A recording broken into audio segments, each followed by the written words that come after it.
They laughed when they thought I wasn't listening. But I heard everything. Every muttered comment, every quiet chuckle behind raised champagne glasses, every poisoned whisper disguised as humor. None of it escaped me. My eyes dropped to the name card placed in front of me. It was elegant, thick white paper, expensive, printed in clean black serif letters. Except it didn't carry my name. Instead, it was filled with a long, deliberate insult. Not a mistake. Not a joke gone wrong. It was intentional. I didn't react. My wife noticed it too. She tried to hide her smirk behind a sip of wine, then leaned closer to her boss, Cassandra, sharing a look that said everything without a word. They were both in on it. That was the moment everything changed. Before that night, I had been the supportive husband, the quiet force behind her success, the one working in the background, making things possible. After that night, I became someone else. Colder. More precise. Someone they never imagined. We had been married for 8 years. I met her when she worked at a rooftop bar downtown. She was driven, full of ambition, always chasing something bigger. That fire drew me in. I believed in her completely. I paid for her MBA, introduced her to influential people in my circle, and helped open doors she couldn't have reached alone. I backed her, financially and emotionally, every step of the way. And I watched proudly as she rose, assistant, analyst, then into a senior role at Cassandra Stratton's boutique firm. But things started to change. She came home later. Her style became sharper, more polished. Her tone, colder. It stopped being us and became me. Once, I asked if we were still a team. She brushed it off, saying I was just insecure. 3 weeks before that dinner, I discovered the truth. Her laptop had been left open on the kitchen counter. I wasn't snooping, it was right there. The subject line caught my attention.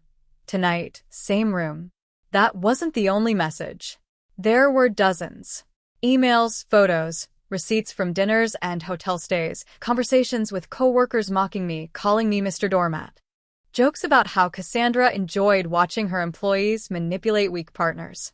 Even games between them, seeing who could humiliate their significant other the most.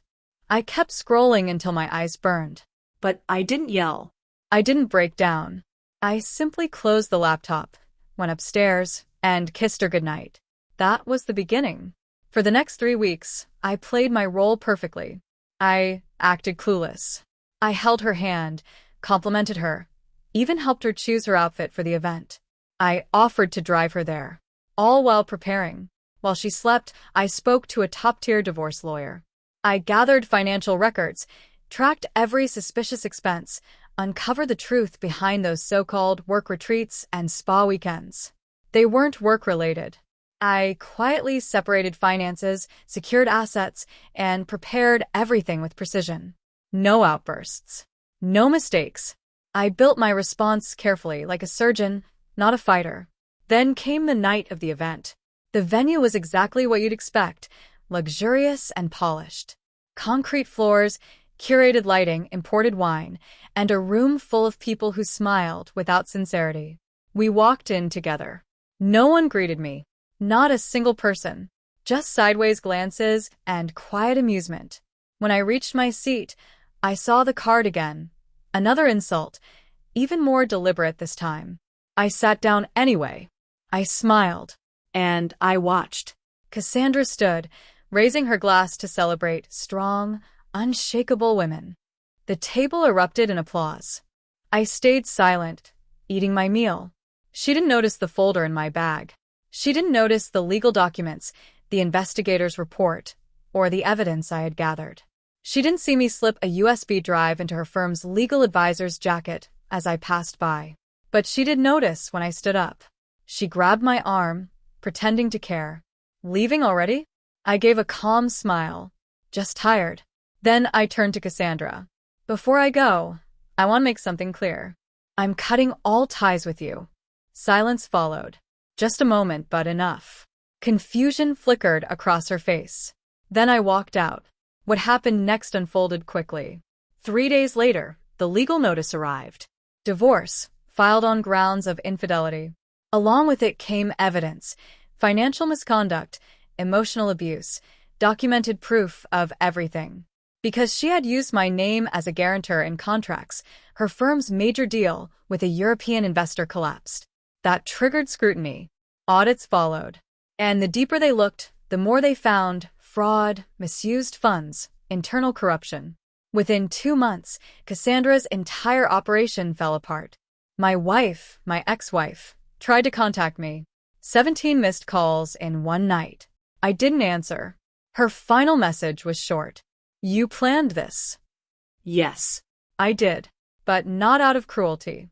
Cruelty would have been making a scene at that dinner, exposing everything in front of everyone.